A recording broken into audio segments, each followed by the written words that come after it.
why is this not all centralized into Snowflake or whatever, ETL, CDP they have to be able to then orchestrate it back out to the right tools and all this stuff? And the answer is that nobody owns the architecture or the marketecture. MarTech can be the death of this, but they cause lots of other problems too. I got my start in ad tech, a bit of growth marketing, manager of largely B2B SaaS organizations, marketing operations professional community, otherwise known as the Mo Pros. We're working hard to elevate the function every single day. Marketingops.com. Scott Brinker refers to them as citizen builders or citizen developers. Essentially this like no code, low code environment that we're all in now, where you can sort of like build these bespoke like connections between all these different tools. They allow you to sort of like create this Frankenstack that lets you, like anyone who's not a developer, deploy new campaigns into new markets if you figure out how they all can kind of connect together. That also comes with risk.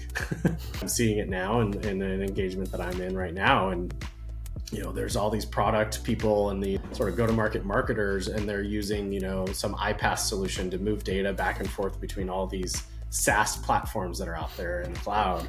And their data engineers are sitting there going, and I, as the consultant in this engagement, I'm going, why is this not all centralized into Snowflake or whatever, ETL, CDP they have to be able to then orchestrate it back out to the right tools and all this stuff? And the answer is that nobody owns the architecture or the marketecture of the sort of go-to-market framework.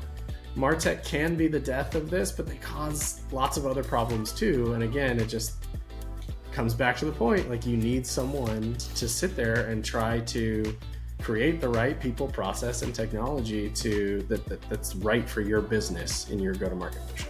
But obviously the trade-off is that there needs to be, maintenance and some sort of like process that makes sure that all is all working and operating efficiently. There's a restaurant here called Chipotle. You come in line and you get to pick your type of protein, whether it's vegan, vegetarian, or a meat-based product, and then you move along the line and you get to build your own thing. And there's a hidden menu, like I could do a quesarito, and like they put cheese and then it's wrapped in cheese and all these other things, right? But I'm the person who's orchestrating my journey on what I want my meal to look like.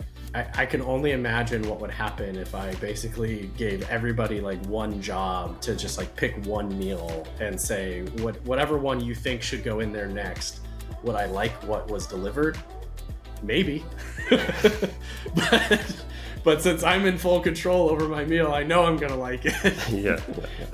And so, I think like if I was to just give that up to somebody else to figure out how to make my burrito and everybody gets to pick a piece of it, like I don't know. I don't know if what I'm gonna get is gonna be very good. No, you'll get a strange. I also don't know what it's gonna cost me.